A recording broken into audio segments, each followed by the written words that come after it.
বিয়েতে ৫১টি শাড়ি পেয়েছিল মেয়েটা, আর পেয়েছিল একটা লাল বেনারসি, মাথা ভর্তি সিঁদুর আর চোখের জল। সবাই বলল, আহা কি ভাগ্যি। সবাই বলল, কি চমৎকার ঘর পেয়েছে মেয়েটা।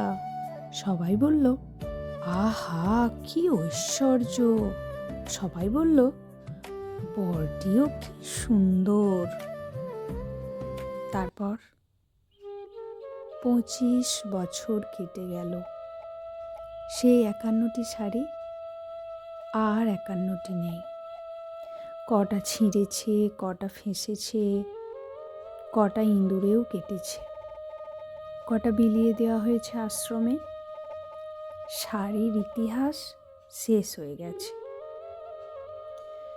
বেনারসিটা আলমারির সবচেয়ে নিচের তাকে এখনো সযত্নে ভাঁজ করা আছে।